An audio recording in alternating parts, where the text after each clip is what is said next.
သမီးမြနန်းွယ်ရန်ကုန်မှာသာသနာပြုဖို့အချိန်တန်ပြီဗုဒ္ဓထောင်ဖျားပြန်တီဆောက်ဖို့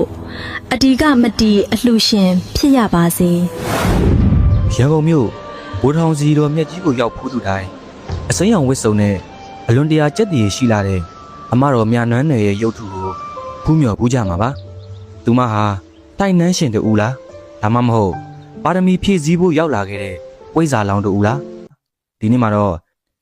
ညီကိုမောင်နှမများတောင်းဆိုထားတဲ့အမတော်မြနန်းနယ်ရဲ့အကြောင်းကိုစိတ်ဝင်စားပွဲ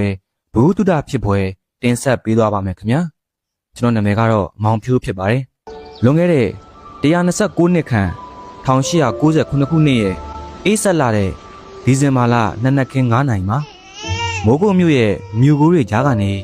ထူးခြားတဲ့ကလေးငယ်တဦးကိုမွေးဖွားခဲ့ပါတယ်သူမကတော့စော်ဘာမျိုးနွယ်စုဝင်ကြောက်တွင်းပိုင်တထေးကြီးတွေရဲ့သမီးရတနာမြနန်းနွယ်ပါပဲသူမကိုမမွေးဖွားမိကလေးကမိဘတွေဟာကောင်းကင်ကနှစ်သမီးတစ်ပါးဆင်းသက်လာတဲ့အိမ်မက်တွေမြင်မှတ်ခဲ့တယ်လို့မွေးဖွားချိန်မှာလဲမိုးကုတ်ရဲ့ကောင်းကင်ရံတစ်ခုလုံးတရက်နွယ်တွေဟာဖြိုးဖြိုးပြက်ပြက်နဲ့တောက်ပလင်းလန့်နေခဲ့ပါတယ်ဒါဟာရိုးရိုးကလေးငယ်တဦးမဟုတ်ပဲပါရမီထူးထူးတဦးရောက်ရှိလာတာကိုသဘာဝတရားကသတိပေးလိုက်တာပဲဖြစ်ပါတယ်ညနန်းတွေကိုမွေးဖွားပြီးနောက်မှာပဲမိဘတွေစီကိုစီးပွားလက်လာပါတွေဟာအလုံးအင်းနဲ့ဝင်လာခဲ့ပါတယ်ကြောက်တွင်းကနေတန်မိုးဖြတ်မရတဲ့ကြောက်တွေအဆက်မပြတ်ထွက်ရှိလာတာကြောင့်မိဘတွေကသမီးလေးဟာငါတို့ကိုကောင်းကျိုးပေးတဲ့ပါရမီရှင်ဆိုပြီးအရာရာကိုအလိုကျလိုက်ရောခဲ့ကြပါတယ်ဒါပေမဲ့စီးစိမ်တွေကြားမှာကြီးပြင်းလာတဲ့မြနန်းနယ်ဟာအခြားကလေးတွေနဲ့မတူပဲအေးအေးဆေးဆေးတီးသန့်နေတတ်ပါတယ်ဘာသာတရားကိုအထူးကန်ဆိုင်ပြီးအသားငါးတွေကိုရှောင်ကျင်ကအသီးအရွက်နဲ့နွားနို့ကိုသာနှိမ့်ချိုက်စွာတုံးဆောင်ခဲ့တဲ့သူမရဲ့ပါရမီဟာလူကြီးတွေကိုတောင်အံ့ဩစေခဲ့ပါတယ်အချင်းတွေကုန်လွန်လာပြီးအသက်15နှစ်အရွယ်မှာတော့မြနန်းနွယ်ဟာအိန္ဒိယနိုင်ငံသို့တွားရောက်ပညာသင်ကြားခဲ့ပါတယ်1926ခုနှစ်မှာအိန္ဒိယကနေဝိဇ္ဇာပွဲကိုရရှိပြီးမြန်မာပြည်ကိုပြန်ရောက်လာတဲ့အချိန်မှာတော့မြနန်းနွယ်ဟာအလားဆုံးအသက်20အရွယ်ကိုရောက်ရှိနေပါပြီဖြူဖွေးနုဤတဲ့အသားအရည်နဲ့ကြော်ရှင်းလှပတဲ့သူမကိုကာလာသားတွေဝိုင်းဝိုင်းလဲခဲ့ပေမဲ့မြနန်းနွယ်ရဲ့စိတ်ထဲမှာတော့လော်ကီအချစ်ရေးဆိုတာလုံးဝမရှိခဲ့ပါဘူးသူမဟာအိမ်တော်ပြုဖို့ညှင်းဆန်ခဲ့ပြီးသူမရဲ့အစစ်အမှန်ပါရမီခရီးကိုဆက်လက်လျှောက်လန်းဖို့သာဆုံးဖြတ်ခဲ့ပါတော့တယ်သူမရဲ့ဦးလေးတော်ဆက်သူစီကနေလော်ကီအတတ်ပညာရက်တွေဖြစ်တဲ့စိတ်ဝိညာဉ်ခွာတဲ့အတတ်နံရုပ်ပြောင်းတဲ့အတတ်တွေကိုသင်ယူခဲ့ပြီးနောက်မြနန်းတွေဟာငယ်ငယ်ရွယ်ရွယ်နဲ့တင်လော်ကီပညာရက်တွေမှာဆရာတဆူဖြစ်လာခဲ့ပါတယ်1940ခုနှစ်မြနန်းတွေအသက်45နှစ်ပြည့်တဲ့အချိန်မှာတော့ထူးဆန်းတဲ့အိမ်မက်တစ်ခုကိုမြင်မှတ်ခဲ့ပါတယ်အိမ်မက်ထဲမှာဝတ်ပြူစင်ကြယ်အဖိုးအိုတူပေါ်လာပြီးရန်ကုန်မှာသာသနာပြုဖို့အချိန်တန်ပြီလို့လမ်းညွှန်ခဲ့တဲ့အတွက်မြနန်းတွေတို့မိသားစုဟာ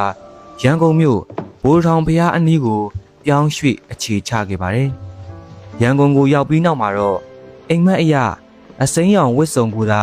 အမြဲဝတ်ဆင်ခဲ့တာကြောင့်မြစိမ်းရောင်မင်းသမီးလေးလို့လူသိများလာခဲ့ပါတယ်ညနေတိုင်းကိုယ်ပိုင်ရထားလုံးလေးနဲ့ဘိုးထောင်ဖျားစီလာရောက်တရားထိုင်နေရှိတဲ့သူမရဲ့အလတ်ဟာမြင်သူတိုင်းကိုအေးချမ်းစေခဲ့ပါတယ်ဒါပေမဲ့တညက်နေမှာတော့ဘိုးထောင်ဖျားဝင်းကျင်မှာညနန်းတွေကိုလူရန်ကား3ဦးကနှောက်ယှက်ဖို့ကြိုးစားခဲ့ပါတယ်အဲ့ဒီအချိန်မှာပဲမြူကိုတွေကြားကနေပပြင်းထောင်နေတဲ့အေယာမငကားကြီးနှကောင်ပေါ်ထွက်လာပြီးသူမကိုကာကွယ်ပေးခဲ့တာကြောင့်လူရန်ကားတွေဟာကြောက်လန့်တကြားထွက်ပြေးခဲ့ကြရပါတယ်အဲ့ဒီဖြစ်ရကစားပြီးညနန်းတွေဟာတာမန်အမျိုးသမီးတူမဟုတ်ပဲတကိုးတိတ်ထီတွေပိုင်ဆိုင်ထားတဲ့တိုင်နန်းရှင်တူဖြစ်ကြောင်းတစ်မျိုးလုံးဟိုးဟိုးကြော်သွားခဲ့ပါတော့တယ်မြနန်းတွေဟာသူမရဲ့ထူးခြားတဲ့အစွမ်းတက်တီတွေကိုလိုအပ်မှသာအသုံးပြုပြီးတာမန်အမျိုးသမီးတူလိုပဲနှိမ်ချစွာနေထိုင်ခဲ့ပါတယ်အိမ်ထဲမှာဘဝဟောင်းကညီမတော်တွေနဲ့စုံတွေ့ခဲ့ပြီးနောက်မြမပြည်အရရက်ကဇီဒီပထိုးတွေကိုပြုပြင်မွမ်းမံဖို့တိုက်တွန်းချက်အရတနိုင်ငံလုံးကိုလှည့်လည်ကဖះเจ้าကံသာသနာပြုလုပ်ငန်းတွေကိုအင်ထိုက်အားထိုက်ဆောင်ရွက်ခဲ့ပါတယ်1949ခုနှစ်နောက်ပိုင်းရန်ကုန်မြို့စစ်ဘေးဒဏ်တင်ပြီးဘိုးထောင်ဖះကြီးပြက်စီးသွားတဲ့အခါမှာတော့ညနန်းတွေဟာ အကြီးအကျယ်စိတ်မကောင်းဖြစ်ခဲ့ရပါတယ်။သူမဟာဖျားကြီးပြန်လဲတည်ထားနိုင်မှုအတွက်အဓိကမတီအလူရှင်ဖြစ်ရပါလို့ဤလို့ပြင်းပြင်းထန်ထန်ဆုတောင်းခဲ့ပါတယ်။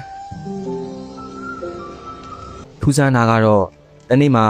အမည်မသိအမျိုးသမီးနှစ်ဦးဟာညနန်းတွေရဲ့အိမ်ကိုရောက်ရှိလာပြီးကြောက်တံဗရံများတွေအပြည့်ပါတဲ့အိတ်နဲ့လာရောက်ကြော်ခဲ့တာပါ။ညနန်းတွေဟာအဲ့ဒီအိတ်ထဲက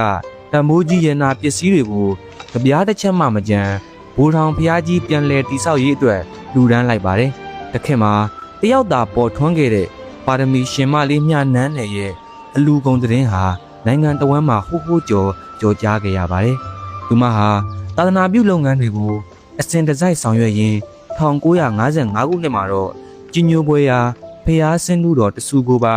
ဘိုးထောင်စီတော်အတွင်းမှာထပ်မံလူဒန်းခဲ့ပါသေးတယ်။အဲ့ဒီဆင်းလူတော်ကိုတော့ယနေ့တိုင်အောင်ဖျားကြီးရဲ့ရင်မြင်တော်မှာဖူးတွေ့နိုင်စေပဲဖြစ်ပါတယ်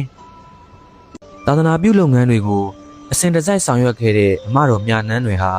1955ခုနှစ်နောက်ပိုင်းမှာတော့ဗုဒ္ဓဂါယာကို28ရက်ကြာတွားရောက်ပူးမြော်ခဲ့ပါတယ်။ဗုဒ္ဓဂါယာကပြန်လာပြီးနောက်မှာတော့သူမဟာချောင်းဆိုးပန်းနာယောဂါကိုပြင်းထန်စွာခံစားခဲ့ရမှာတော့တယ်။အမတော်ဟာသူမရဲ့နောက်ဆုံးအချိန်တွေကိုကုံဆုံးမှုမွေးရမြေမိုးကုတ်မြို့ကိုပြန်သွားခဲ့ပြီး1959ခုနှစ်ဖေဖော်ဝါရီလမှာတော့အသက်50ကျော်အရွယ်မှာပဲဘဝတစ်ခုကိုငြိမ်းချမ်းစွာချုပ်ငြိမ်းသွားခဲ့ပါတယ်။သူမကွယ်လွန်သွားပေမဲ့သူမရဲ့ဇာတ်လမ်းကတော့ဒီမှာတင်မပြီးဆုံးသွားခဲ့ပါဘူး။သူမရဲ့သာသနာပြုခဲ့တဲ့ဂုဏ်သတင်းတွေကြောင့်1990ခုနှစ်မှာတော့သူမကိုဂုဏ်ပြုတဲ့အနေနဲ့အမတော်မြနန်းတွေရုပ်ထုကိုဘိုးတထောင်ဖျားမှာအထိမ့်မှတ်အဖြစ်တည်ထားကြရပါတယ်။ထူးခြားတာကတော့အဲ့ဒီရုပ်ထုကိုတည်ထားပြီးနောက်ပိုင်းမှာအမတော်မြနန်းတွေဟာ